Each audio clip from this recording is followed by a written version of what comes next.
5 में हमें एम एक 3x3 ऑर्डर का मैट्रिक्स दिया गया है। ऑप्शन नंबर ए में बोला गया है ये मैट्रिक्स जो है ये एक एलिमेंट्री मैट्रिक्स होगा। ऑप्शन नंबर बी में बोला गया है इस मैट्रिक्स को आप दो एलिमेंट्री मैट्रिक्स के प्रोडक्ट के फॉर्म में लिख सकते हो। ऑप्शन नंबर सी में बोला गया है does not have linearly independent eigen vectors. इसका कोई भी आइगन वेक्टर इसका जो आइगन वेक्टर मिलेगा आपको वो लीनियरली इंडिपेंडेंट नहीं होगा। ऑप्शन नंबर डी में बोला गया है ये जो मैट्रिक्स है एम ये एक नीलपोटेंट मैट्रिक्स है। ठीक है, देखो सबसे पहले हम देखेंगे कि ये नीलपोटेंट होगा या नहीं। नीलपोटेंट ये नहीं होगा क्योंकि डायगोनल जो एंट्रीज है वो नॉन जीरो है, तो इसका मतलब ये नीलपोटेंट कभी नहीं होगा। एलिमेंट्री होगा या नहीं, एलिमेंट्री होने के लिए क्या देखना पड़ता है, एक रो ऑपरेशन से ये आइडेंटिटी मैट्रिक्स अगर ये बन जाता है तो ये एलिमेंट्री मैट्रिक्स होगा। देखो यहाँ पे अगर हम रो ऑपरेशन यूज करते हैं कि R1 dash equals to R1 minus R3 कर दो, हाँ माइनस हाफ इंटू कर दो, हाफ इंटू R3। ठीक है, तो ये क्या हो जाएगा 2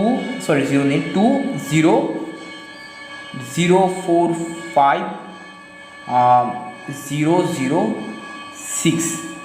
ठीक है, क्या ये हो रहा है, नहीं हो रहा है ना, आइडेंटिटी नहीं हो रहा है, तो इसका मतलब ये एलिमेंट्री मैट्रिक्स नहीं होगा। तो ये भी इनकरेक्ट। अब इन दोनों में से देखना है।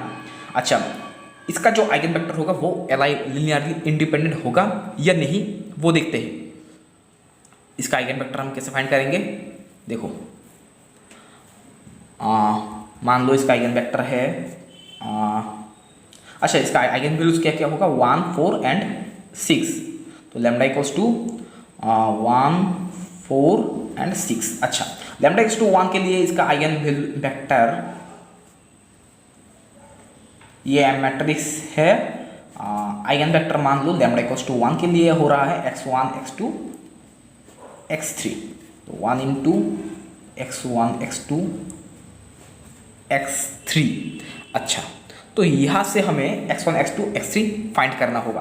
तो दिस इम्प्लाइज इन दोनों का प्रोडक्ट करो तो x1 plus 2x2 plus x3 4x2 plus 5x3 6x3 equals to x1 x2 x3। ठीक है, अच्छा 6x3 इक्वल्स टू x3, तो इसका मतलब x3 इक्वल्स टू क्या होगा 0 हो जाएगा, x3 इक्वल्स टू 0। तो यहाँ से 5x3 ये 0 हो जाएगा, तो यहाँ पे होगा 4x2 इक्वल्स टू x2, तो इसका मतलब x2 इक्वल्स टू 0।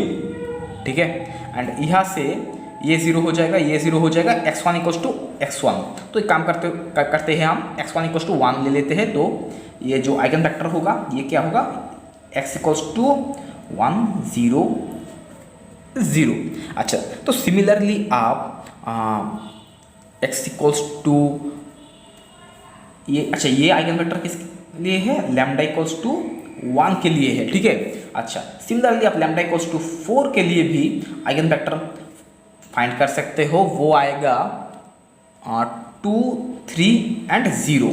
ठीक है, एंड आप लैम्डा इक्वल्स टू 6 के लिए भी आइगन वेक्टर फाइंड कर सकते हो, वो आएगा आपका 16 25 और 10 शायद आएगा। अच्छा, तो ये जो x y z ये तीनों आइगन वेक्टर आप देख रहे हो, क्या ये लीनियरली इंडिपेंडेंट है? हाँ, ये तो ज़रूर लीनियरली इंडिपेंडेंट है। तो ये कैसे लीनियरली इंडिपेंडेंट है, इन तीनों आइगन वेक्टर से एक मैट्रिक्स बना लो आप, उसका रैंक देख लो क्या आता है, रैंक आपको 3 मिलेगा। तो जितना मैट्रिक्स का ऑर्डर है वो रैंक का ऑर्डर हो रहा है, तो इसका मतलब ये तीनों लीनियरली इंडिपेंडेंट हो रहा है। ठीक है, अच्छा तो ऑप्शन सी में बोला गया है लीनियरली इंडिपेंडेंट नहीं होगा, तो ऑप्शन सी इज इनकरेक्ट, तो ऑप्शन बी इज करेक्ट हो जाएगा। ठीक है, 6 में हमें R3 से R3 में चार मैपिंग दिया गया है, T1 T2 T3 and T4। तो इनमें से कौन सा लीनियर ट्रांसफॉर्मेशन होगा वो हमें देखना होगा। ऑप्शन नंबर ए में बोला गया है T1 एंड T2 ये दोनों लीनियर ट्रांसफॉर्मेशन है। ऑप्शन ऑफ बी में बोला गया है T2 एंड T3, सी में बोला गया है T2 and T4 and D में बोला गया है T3 एंड T4। मैं पहले T4 को देखता हूँ, ठीक है।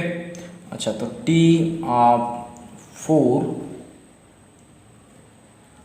अल्फा 1 प्लस सी एक कांस्टेंट है प्लस अल्फा 2 एंड अल्फा 1 क्या है, अल्फा 1 मान लो ये है x1 y1 z1 प्लस सी इंटू अल्फा 2 है x2 y2 z2, ठीक है। अच्छा, तो this equals to t x1 plus c x2 comma y1 plus c y2 and z1 plus c z2, ठीक है। अच्छा, तो t ऑफ दिस क्या होगा, मान लो ये है x, ये है y एंड ये है z, तो ये क्या होगा, ये होगा x, 2y। x क्या है, x1 plus c x2 comma 2y, y क्या है, ये y1 plus c y2 comma 3z, z क्या है, ये z1 प्लस सी z2, ठीक है। सॉरी, यहाँ पे फास्ट ब्रैकेट ही होगा। अच्छा, तो आप देखो, तो इससे हम इस टाइप में लिख सकते हैं कि x1 plus 2y1 plus x1 plus नहीं, x1 comma 2y1 comma 3z1 plus सी को कॉमन ले लेते हैं x2 comma 2y2 comma 3z2, इन दोनों का आप सम करोगे तो ये आ जाएगा। अच्छा, अब ये क्या है, ये है T4 of x1 y1 z1 plus C T4 of x2 y2 z2। अच्छा, ये क्या था, ये था अल्फा, तो इक्वल्स टू T4 अल्फा 1, ये था अल्फा 1 प्लस सी इंटू T4 अल्फा 2, ठीक है। तो इसका मतलब ये दिस इक्वल्स टू दिस, तो ये T4 लीनियर ट्रांसफॉर्मेशन होगा, ठीक है। अच्छा, तो option number C, either C correct और डी करेक्ट, तो A and B incorrect, okay. अच्छा, अब आपको देखना है T2 लीनियर ट्रांसफॉर्मेशन होगा या T3 होगा। देखो, T3 एंड T1 ये दोनों नहीं होगा। क्यों नहीं होगा, T1 क्यों नहीं होगा, क्योंकि यहाँ पे स्क्वायर दिया गया है, इसलिए आप करके देख सकते हो कि T1 नहीं होगा एंड T3 यहाँ पे x इंटू वाई टाइप का है, तो ये नहीं होगा। T2 लीनियर ट्रांसफॉर्मेशन हो जाएगा, तो ऑप्शन नंबर सी करेक्ट होगा, डी इनकरेक्ट हो जाएगा। नंबर 7 में हमें T एक लीनियर ट्रांसफॉर्मेशन दिया गया है, B बेसिस दिया गया है। यहाँ पे हमें इस लीनियर ट्रांसफॉर्मेशन का मैट्रिक्स फाइंड करना होगा with respect to the basis B। तो कौन सा ऑप्शन ट्रू होता है, चलिए देखते हैं। अच्छा, Tx इक्वल्स टू क्या होगा, देखो Tx इक्वल्स टू क्या है, T इंटू एक्स। T क्या है, 1 0 0 1 1 0 1 1 1 इंटू एक्स। एक्स मान लो ये है x1 x2 x3, ये मैट्रिक्स है, ठीक है। अच्छा, तो दिस इक्वल्स टू क्या होगा, दिस इक्वल्स टू होगा x1 plus x2 and x1 plus x2 plus x3, ठीक है। Tx है ये मैट्रिक्स। अच्छा, अब एक चीज़ देखो, x क्या है, हमने ये मैट्रिक्स लिया है, तो इससे हम x1 x2 x3 ऐसे लिख सकते हैं, ऐसे लिख लेते हैं हम। तो दिस इक्वल्स टू क्या है, x1 इसे हम वेक्टर फॉर्म में लिख लेते हैं, ठीक है। x1 plus x2 x1 plus x2 plus x3। अच्छा, अब जब ये मैट्रिक्स होगा 1 0 0 1 0 0 T1 0 0 इक्वल्स टू क्या होगा, x1 की जगह 1 x2 x3 की जगह 0 पुट कर दो, तो ये आ जाएगा T1 1 0। ये क्या होगा, x1 equals to 1 x1 equals to x2 equals to 1, तो 1 plus 1 equals to 2 and x3 की जगह 0 पुट कर दो, 1 1 2, ठीक है। अच्छा, T1 1 1 ये मैट्रिक्स हम ले रहे हैं, ठीक है। दिस इक्वल्स टू क्या होगा, x1 की जगह 1, x1 एंड x2 दोनों की जगह 1 पुट करोगे तो 1 + 1 + 1 2 एंड यहाँ पे हो जाएगा 3, ठीक है। अच्छा, यहाँ से हमें जो मैट्रिक्स मिलेगा वो क्या होगा, 1 1 1, कॉलम वाइज लिख लेते हैं, 1 2 2 एंड ये 1 2 3, ठीक है। अच्छा, अब एक काम करते हैं, यहाँ पे हम रो ऑपरेशन करते हैं। रो ऑपरेशन क्या करेंगे, R1 dash equals to R1 minus R1 minus क्या करेंगे, R1 माइनस R2 करते हैं, ठीक है। एंड अच्छा, पहले R1 माइनस R2 ही करते हैं तो क्या आएगा यहाँ पे हो जाएगा 0 -1 -1, ठीक है। इसके बाद हम R2 dash equals to R2 minus R3 करते हैं तो यहाँ पे क्या होगा, 0 0 और -1 1 2 3। तो देखो कौन सा ऑप्शन के साथ मैच कर रहा है, ये ऑप्शन नंबर ए करेक्ट हो जाएगा, ठीक है। क्वेश्चन नंबर 22 में हमें यहाँ पे 3 इक्वेशन दिया गया है, बोला गया है यहाँ पे इनफाइनाइट नंबर ऑफ सॉल्यूशन मिलेगा, ठीक है। तो लैम्डा एंड म्यू का वैल्यू हमें फाइंड करना होगा। लैम्डा एंड म्यू के किस वैल्यू के लिए यहाँ पे इनफाइनाइट सॉल्यूशन मिलेगा। ऑप्शन नंबर ए में दिया गया है lambda equals to 1 mu equals to -19, B में दिया गया है lambda equals to -1 mu equals to 19, C में दिया गया है lambda equals to 2 mu equals to 18 and D में दिया गया है lambda equals to 1 mu equals to 19। देखो यहाँ पे हम कोफिशिएंट को x1 x2 x3 के कोफिशिएंट को लेकर एक मैट्रिक्स ए बनाते हैं, ठीक है। 1 -2 1 2 -5 2 1 2 लैम्डा एंड ये जो कांस्टेंट है इसे लेकर और एक मैट्रिक्स बनाते हैं 3 2 म्यू, इसका नाम लेते हैं बी। तो a/b ये मैट्रिक्स होगा ये, ठीक है। अच्छा, तो अब हम एक काम करते हैं, यहाँ पे हम रो ऑपरेशन यूज़ करते हैं।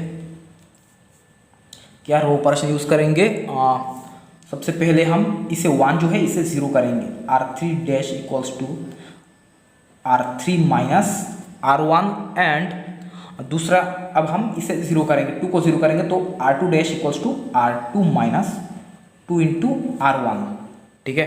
तो दिस इक्वल्स टू क्या होगा, 1 -2 1, ये फर्स्ट रो जैसा है वैसा ही रहेगा एंड यहाँ पे होगा 0 -1 0 -4 एंड यहाँ पे होगा 0 4 लैम्डा -1 एंड म्यू -3, ठीक है। अच्छा, अब हम क्या करेंगे यहाँ पे, अब हम एक काम करते हैं, इसे हम 0 कर देते हैं, -1 को 0 करने की कोशिश करते हैं। तो R2 dash equals to sorry -1 को नहीं, इसे हम 0 करने की कोशिश करते हैं तो R3 dash equals to R3 + 4 into R2 करेंगे, ठीक है। तो ये क्या आएगा, 1 -2 1 3 0 -1 0 -4, यहाँ पे होगा 0 0 लैम्डा -1 एंड यहाँ पे हो जाएगा म्यू -12, ठीक है। ओके, अच्छा अब देखो, अब ये जो ए मैट्रिक्स है इसका रैंक अच्छा हमें क्या बोला गया है, हमें बोला गया है इनफाइनाइट सॉल्यूशन होगा। तो इसका मतलब ए मैट्रिक्स का रैंक 3 ने, ये जो ए मैट्रिक्स है वो 3/3 मैट्रिक्स है, 3 ऑर्डर का मैट्रिक्स है, तो इसका रैंक 3 से कम होगा, <3 होगा, इनफाइनाइट सॉल्यूशन है इसलिए। तो देखो ये नॉन जीरो है, ये नॉन जीरो है, मतलब रैंक तो 2 या 2 से बड़ा ज़रूर होगा। तो 3 नहीं होगा, 2 होगा। कब होगा 2? जब लैम्डा इक्वल्स टू 1 होगा। तो इनफाइनाइट सॉल्यूशन के लिए हमें लैम्डा इक्वल्स टू 1 तो होना ही पड़ेगा, ठीक है। एंड हमें क्या चाहिए, ए मैट्रिक्स का रैंक एंड a/b इस मैट्रिक्स का रैंक भी दोनों सेम होना चाहिए। तो सेम होने के लिए क्या करना होगा, हमें म्यू इक्वल्स टू 12 होना पड़ेगा। तो म्यू इक्वल्स टू 12 होगा, सॉरी ये 12 नहीं, ये 19 होगा। तो म्यू इक्वल्स टू 19 होगा lambda equals to 1 and mu equals to 19। तो देखते हैं कौन सा ऑप्शन ट्रू होता है। ऑप्शन नंबर डी जो है वो ट्रू होगा। क्वेश्चन नंबर 27 में हमें एक मैट्रिक्स दिया गया है, ये एक 4 ऑर्डर का मैट्रिक्स है। हमें बोला गया है यहाँ पे number of distinct eigen value find करना होगा इस मैट्रिक्स का। तो ऑप्शन नंबर ए में दिया गया है 1, बी में दिया गया है 2, सी में दिया गया है 3 एंड डी में दिया गया है 4। ये जो मैट्रिक्स है इसका ऑर्डर क्या है 4/4, ठीक है। अच्छा अब इसका देखो, इसका रैंक क्या होगा। इस यहाँ पे आप रो ऑपरेशन करोगे तो ये सभी 0 बन जाएगा, ठीक है। ये सभी 0 0 0 हो जाएगा, सभी 0 बन जाएगा, ठीक है। ओके तो इसका रैंक क्या हो रहा है, रैंक ये मान लो ए मैट्रिक्स है, रैंक ऑफ ए हो रहा है 1 एंड नालिटी ऑफ ए क्या होगा 4 - 1 मतलब 3। ओके अच्छा नालिटी ऑफ ए आ रहा है 3, तो इसका मतलब है ये जो मैट्रिक्स है इसका आइगन वैल्यू जो होगा यहाँ पे 3 आइगन वैल्यू होगा जो 0 होगा, ठीक है।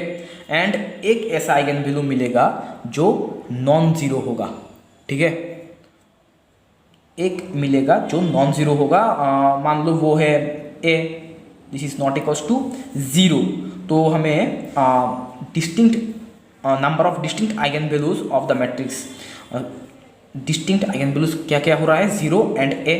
तो कितने मिल रहा है 2 मिल रहा है, तो option number B is correct.